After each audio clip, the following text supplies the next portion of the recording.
आज हम बात करने वाले विलोपन अभिक्रिया। देखो बेसिकली विलोपन का अर्थ क्या होता है? गायब हो जाना, विलोपित हो जाना। तो इसमें बेसिकली क्या होगा कि बेसिकली ये भी जो अभिक्रिया है आपका कौन देते हैं? हेलोएल्केन देते हैं। देखो हेलोएल्केन का निर्माण हो चुका था आपका पूरी तरह से, हमने बहुत सारी विद्या पढ़ी थी। फिर हम क्या देख रहे थे? हेलोएल्केन की अभिक्रिया, जिसमें सबसे पहले अभिक्रिया कौन सी देखे थे हमने? नाभिक रागी प्रतिस्थापन अभिक्रिया। अब जो दूसरी अभिक्रिया है वो क्या है? विलोपन अभिक्रिया। विलोपन अभिक्रिया में क्या होगा? बेसिकली विलोपित हो जाएंगे। मतलब कि मैं ऐसा बताता हूँ, ये हो गया एक कार्बन, इससे जुड़ा रहेगा आपका दूसरा कार्बन, इससे जुड़ा रहेगा ए, इससे जुड़ा रहेगा आपका बी। ए और बी कुछ भी हो सकता है आपका, हाँ। और इस प्रकार से कार्बन कितने बंध बनाता है? 4 बंध बनाता है। यह आपका एक यौगिक है। अब क्या होगा? जैसे ही इसे किसकी उपस्थिति में लेते हैं? कोई अभिकर्मक की उपस्थिति में होते हैं, हाँ। तो क्या होता है? यहाँ से जो ए रहता है वो भी निकल जाता है और जो बी होता है वो भी निकल जाता है, और ये आपस में क्या बना लेते हैं? इस प्रकार से बंध बना लेते हैं। साथ ही साथ ये कार्बन है, इसका एक बंध यहाँ पर है, एक बंध यहाँ पर है। उसी प्रकार से ये कार्बन है, एक बंध यहाँ पर है, एक बंध यहाँ पर है। अब बताओ एक कार्बन कितने बंध बनाता है? 4 बंध। 1 2 3। इसने भी कितने बनाए? 1 2 3। कितने बनाना चाहता है वो? 4। तो बीच में क्या आ जाता है आपका? डबल बॉन्ड आ जाता है। तो बेसिकली ये होती है आपकी विलोपन अभिक्रिया। जो भी विलोपन अभिक्रिया होगी ना, उनका बेसिकली यही प्रकार होगा कि सबसे पहले आपको क्या लेना है? एक यौगिक लेना है। इस प्रकार का यौगिक लेना है कि उसमें ए हो बी हो। अब ए और बी कुछ भी हो सकते हैं। और आपको क्या लेना है? कोई अभिकर्मक लेना है। तो अब जैसे कोई अभिकर्मक लोगे तो ये ए और बी क्या हो जाएंगे? निकल जाएंगे, और क्या बना लेंगे? आपका सिंगल बॉन्ड बना लेंगे। और यहाँ पर क्या बन जाएगा? Double bond. और डबल बॉन्ड मतलब क्या हो जाएगा आपका? एल्कीन। डबल बॉन्ड का मतलब क्या होता है? एल्कीन। मतलब कि हमें विलोपन अभिक्रिया के फलस्वरूप क्या प्राप्त होने वाला है? एल्कीन की प्राप्ति होने वाली है। इतनी बात आई समझ में? अब देखना यहाँ पर हुआ क्या है आपका। देखो यहाँ पर जितने भी बंध थे वो क्या थे? पूरे सिंगल थे। और हमेशा याद रखना, जब भी सिंगल बंध होते हैं तो वो वाला जो यौगिक है वो कैसा यौगिक कहलाता है? संतृप्त यौगिक कहलाता है।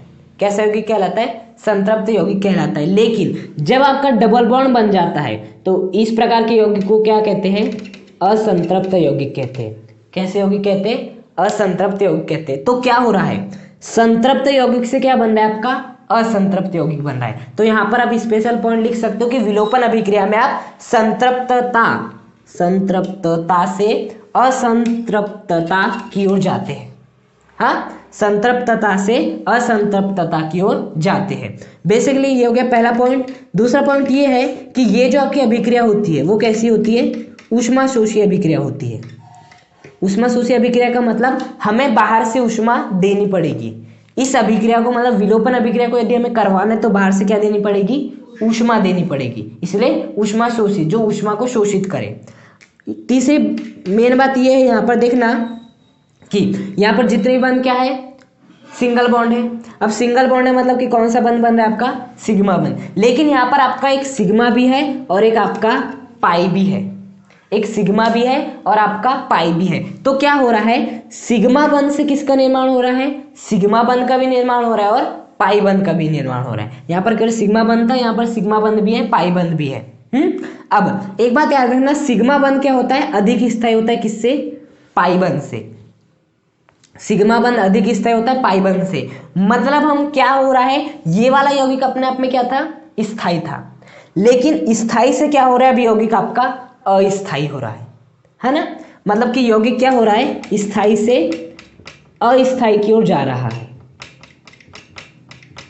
हाँ। स्थायी से अस्थायी की ओर जा रहा है। और हमेशा याद रखना, जब भी कोई यौगिक स्थायी से अस्थायी की ओर जाता है तो वो खुद नहीं जाता, हमें कुछ करना रहता है बाहर से। अब बताओ कोई बंदा पहले क्या है? स्थायी, पूरी तरह से स्थायी हो चुका है। अब आप उसे अस्थायी बनाने का प्रयास करोगे तो क्या अपने आप होना चाहेगा?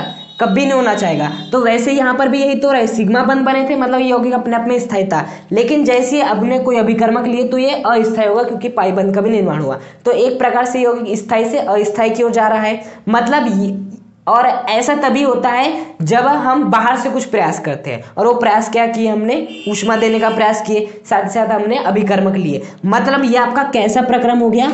अस्वतः प्रक्रम हो गया। कैसा प्रक्रम हो गया? अस्वतः प्रक्रम। अस्वतः प्रक्रम का मतलब क्या होता है? ऐसा प्रक्रम जो कि अपने आप नहीं होता। ये प्रक्रम क्या अपने आप होगा? नहीं। हाँ, यदि ऐसा होता अस्थायी से स्थायी की ओर जाता तो ये अपने आप होता। स्वतः प्रक्रम का मतलब होता है जो कि अपने आप होता है, अस्वतः का मतलब जो अपने आप नहीं होता। अब इसे स्थायी से अस्थायी होना तो क्या अपने आप होगा? नहीं होगा, हमें बाहर से कुछ करना पड़ेगा। इसलिए ये वाला जो प्रक्रम होता है, कौन सा प्रक्रम होता है? अस्वतः प्रक्रम होता है। तो इसमें 3 बातें याद रखना। पहला, यहाँ पर संतृप्तता से असंतृप्तता की ओर जाते हैं। दूसरा बात, ये ऊष्मा शोषी अभिक्रिया, बाहर से ऊष्मा देनी पड़ती है। और ये जो है कैसा प्रक्रम है? अस्वतः प्रक्रम है। जैसे कि स्वतः अस्वतः प्रक्रम को समझना चाहे तो मान लेते ये क्या है? आपकी 2 दीवार है।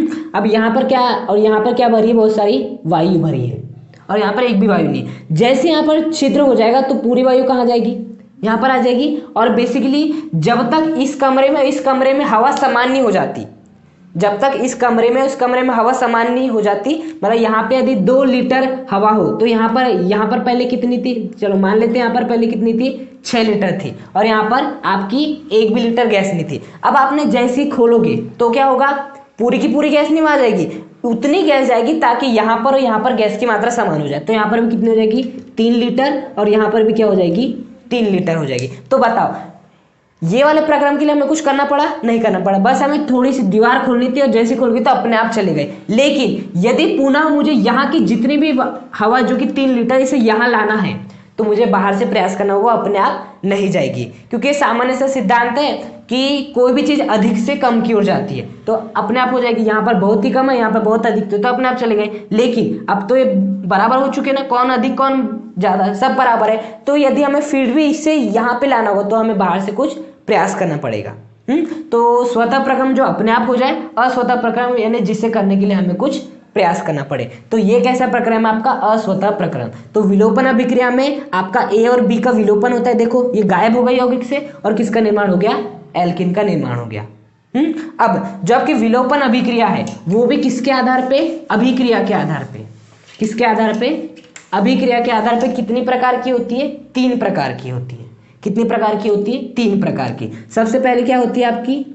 E1, दूसरी होती है E2 और तीसरी होती है ECB।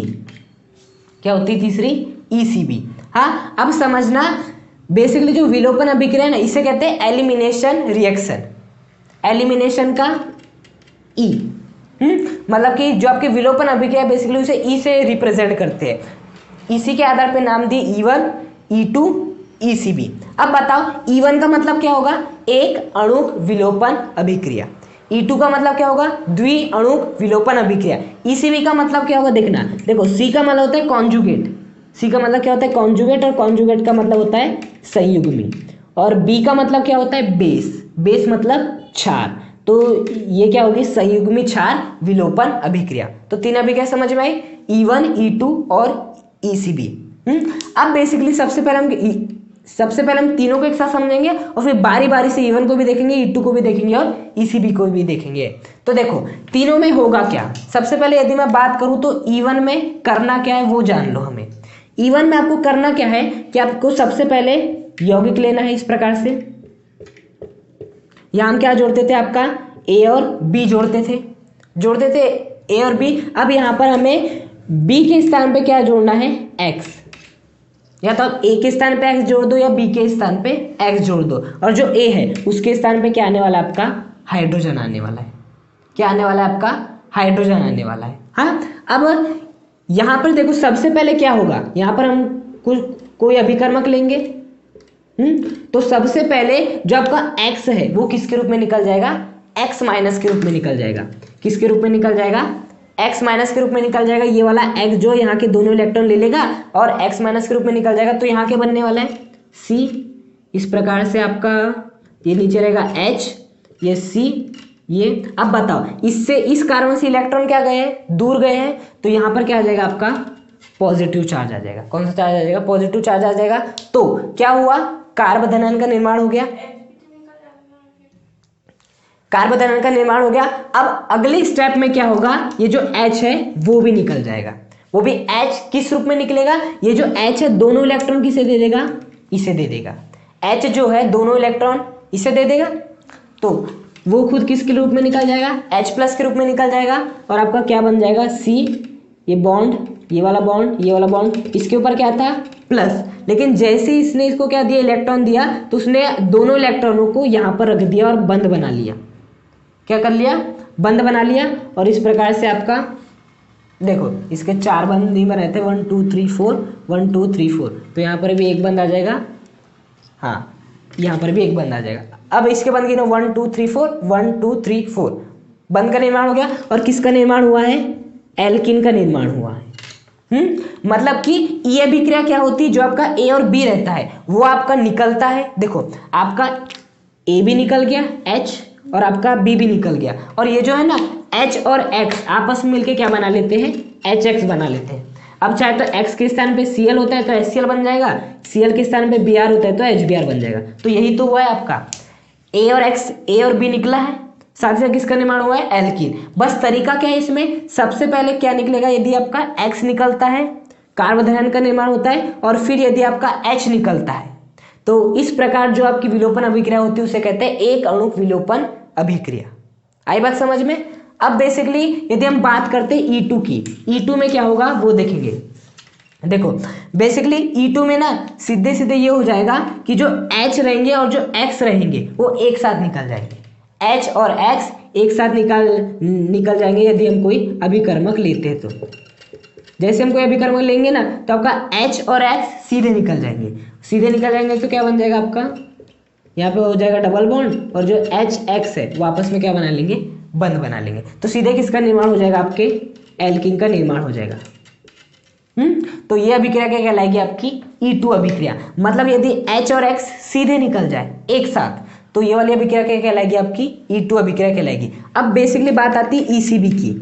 ECB में क्या होगा, ECB में होता है E1 का पूरा उल्टा। हाँ तो बना लेंगे इस प्रकार से आपका H और X। सबसे पहले क्या होता था, E1 में X निकलता था, यहाँ पर क्या निकलेगा आपका H निकलेगा, और H किसके रूप में निकलेगा, H+ के रूप में, H+ के रूप में निकलता है हमेशा। वो दोनों इलेक्ट्रॉन इसे दे देगा। अब जैसे इसे देगा तो इस पे क्या आ जाएगा, माइनस चार्ज आ जाएगा। और ये क्या बनाया इसने, बंद बनाया इस प्रकार से X, यहाँ पर भी इसके एक बंद खा लिए, हाँ ये 1 2 3 4, 1 2 3 4, तो यहाँ पर भी आ जाएगा।